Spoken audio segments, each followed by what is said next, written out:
Cécile Rockler, bonjour. Bonjour Olivier. Directrice des études d'Empruntis, courtier spécialisé en crédit immobilier. Avec vous, on va faire un tour d'horizon à la fois sur les conditions d'emprunt, les taux d'intérêt, taux d'usure. On se pose beaucoup de questions dans un contexte d'incertitude économique, géopolitique. Beaucoup de professionnels de la transaction de l'immobilier nous disent qu'il y a un ralentissement. Est-ce que vous ressentez ce ralentissement sur les projets immobiliers ? Alors oui, très clairement, mais pas depuis le début de l'année en fait. On a eu une vraie accélération des intentions d'achat, des envies de se lancer au mois de février sur fond de hausse des taux et d'annonce de recentrage des conditions d'accès au financement. Et puis mars a continué sur la même lancée, toujours en raison de cet accélérateur. Par contre, en avril, oui, clairement, on voit une baisse des intentions et beaucoup de ménages se posent la question de savoir si c'est le bon moment pour y aller ou pas encore.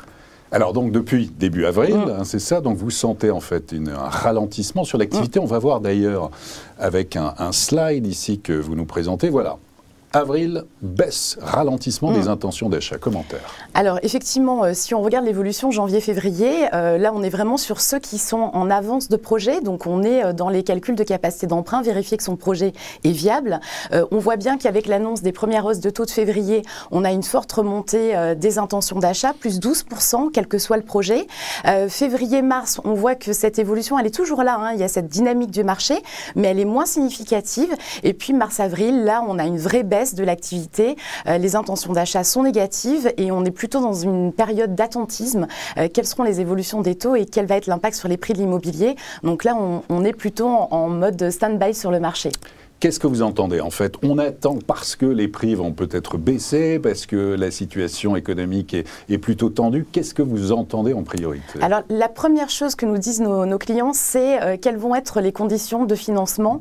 Tant qu'on n'a pas trouvé son bien, et c'est valable principalement pour la résidence principale, c'est difficile de se lancer. Donc on est en veille sur les conditions de financement. Et il y a une vraie inquiétude sur l'évolution des taux, même si il reste très bas. Et il y a quand même des évolutions très significatives depuis le début de l'année.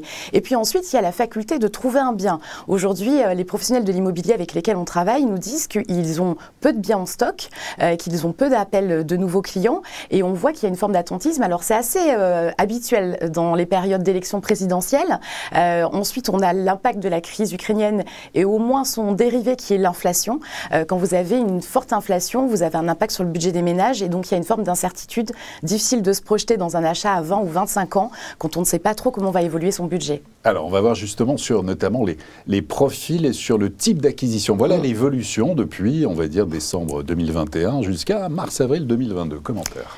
Alors, on voit que vraiment, l'impact taux et conditions d'accès au financement, elle joue sur la résidence principale. C'est l'effet que vous voyez sur les deux barres de comparaison entre janvier et février, les deux premières.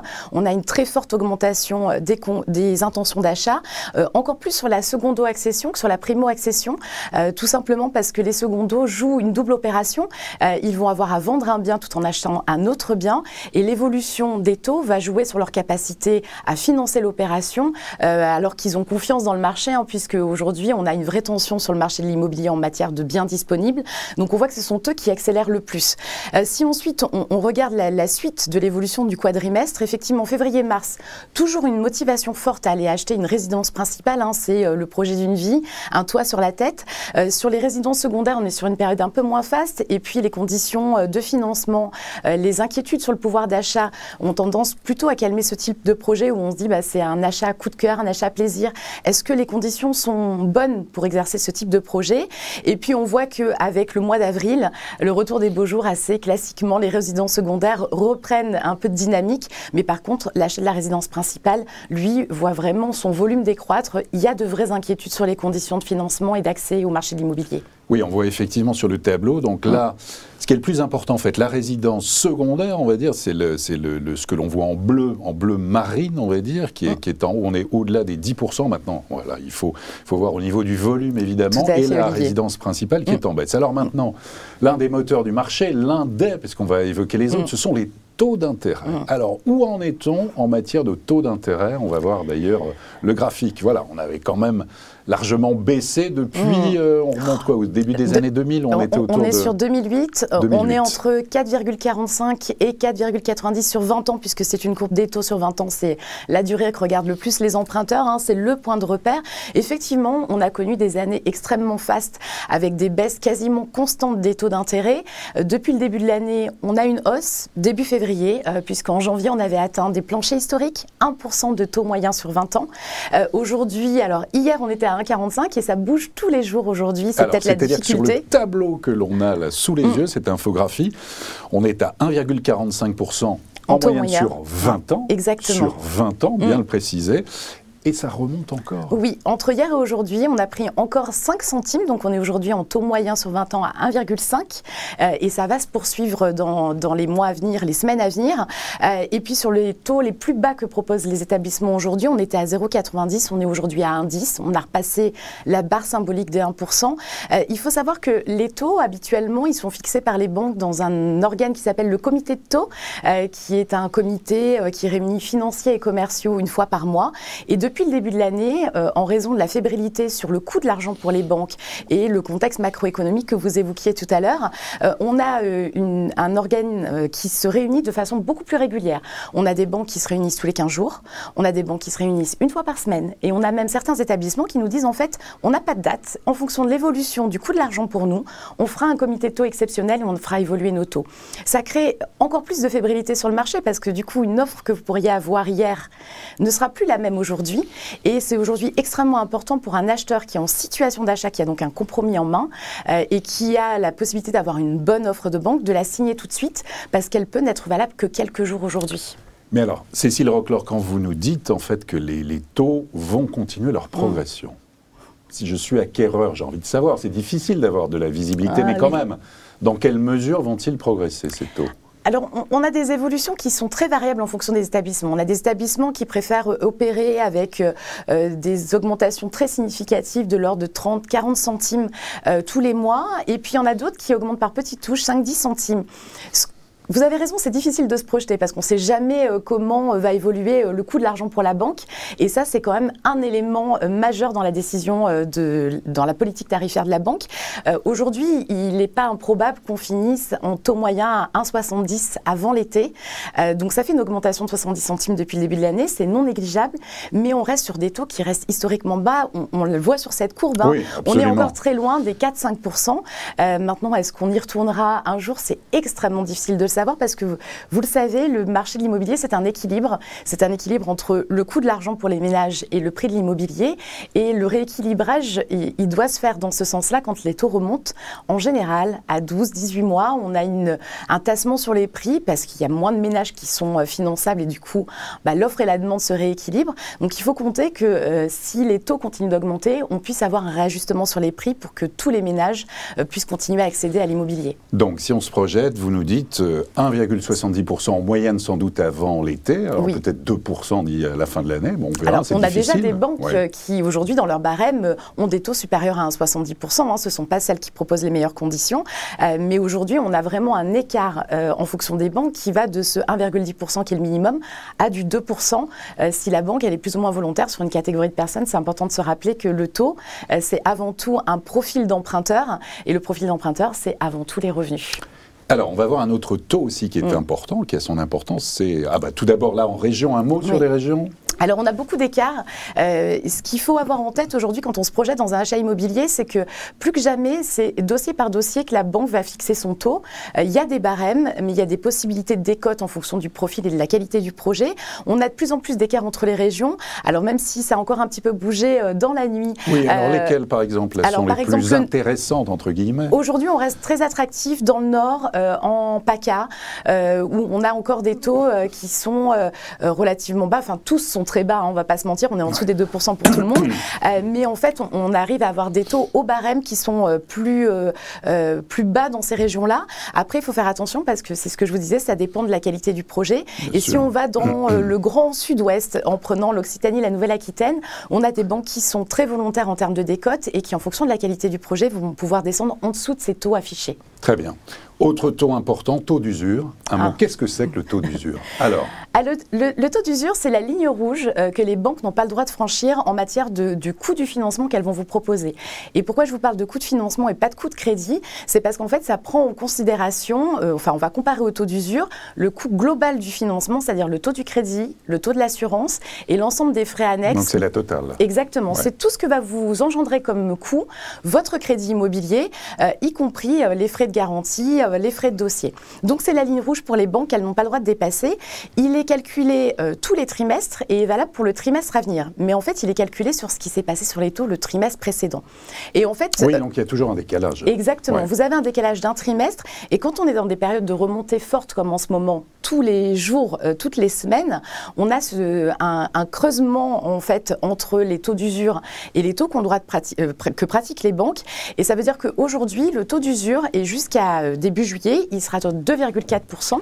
Si on veut donner un peu de visibilité pour faire simple, si j'ai un crédit à 1,70% sur 20 ans, avec mes frais de garantie et une assurance à peu près dans le marché pour 2 emprunteurs ensemble qui se couvrent à 100% de leur crédit immobilier, on est au-delà du taux d'usure puisqu'on est au-dessus de 2,5%. Donc aujourd'hui, le taux d'usure qui est censé protéger les emprunteurs, qui est censé empêcher les banques de pratiquer des taux trop importants, freine un certain nombre de projets.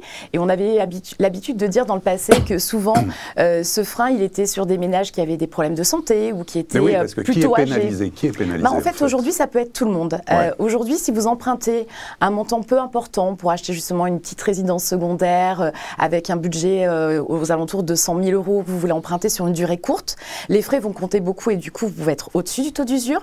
Vous êtes un jeune qui a un dossier qui est un peu sensible, qui a du mal à passer, donc avec des taux un peu élevés, ça peut vous pénaliser, vous empêcher d'emprunter. Et puis vous êtes à plus de 40 ans, vous avez eu un ou deux petits soucis de santé, vous n'avez pas des analyses qui sont parfaitement clean, là aussi vous pouvez vous retrouver au-dessus du taux d'usure. Donc aujourd'hui on voit que toutes les catégories d'emprunteurs peuvent être concernées et c'est pour ça que c'est très important de faire jouer la concurrence sur le crédit et sur l'assurance. Et au-delà justement de ces taux qui sont évidemment très très importants, en quoi les banques aujourd'hui sont plus regardantes sur la valeur, parce qu'avant, pendant longtemps, c'était la capacité de remboursement.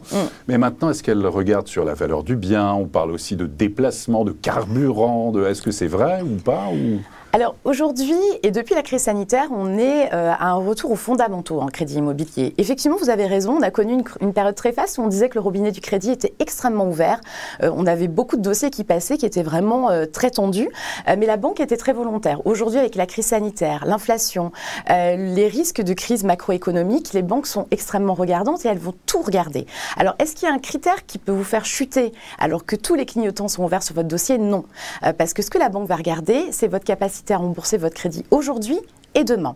Donc si on va faire... Mais pas la valeur du bien. Alors, la valeur... Il n'y a pas d'études menées sur, attendez, telle résidence secondaire, investissement locatif, où est-ce que c'est, comment y aller, comment y accéder? Il y a toujours, chez les organismes de caution, cette étude qui est prise en compte dans les scores qui sont établis de validité de l'intérêt de l'achat, surtout dans de l'investissement locatif. Là, la localisation va beaucoup compter.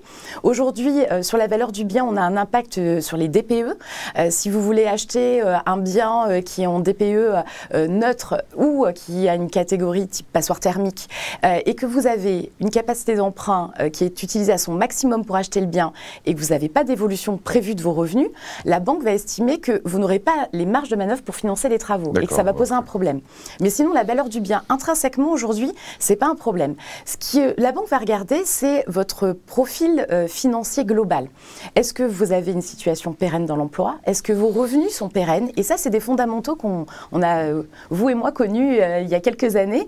Est-ce que mon budget me permet d'absorber mon achat immobilier, mais aussi les charges inhérentes à mon achat?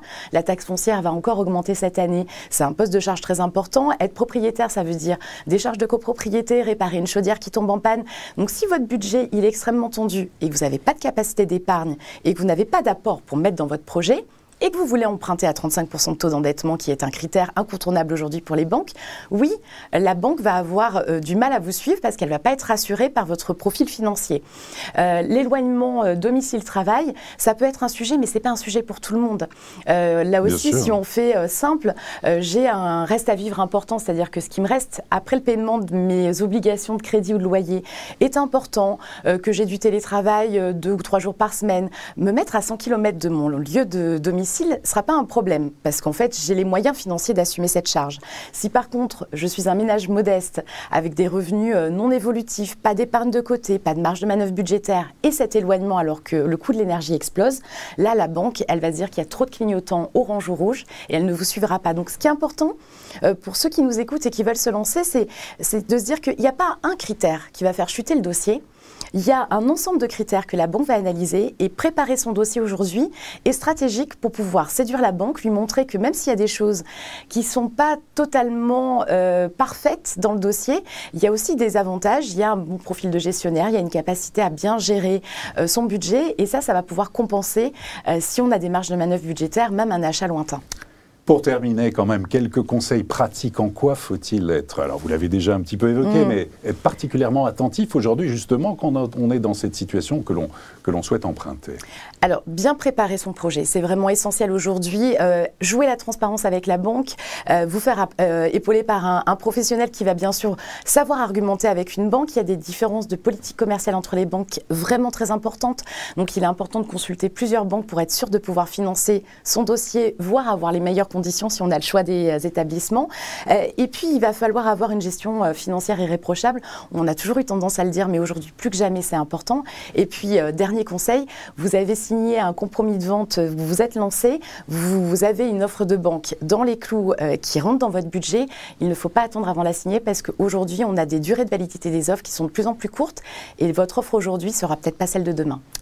Cécile Roclor, merci beaucoup. Merci Olivier. Et à très bientôt pour une prochaine édition du Club Imo.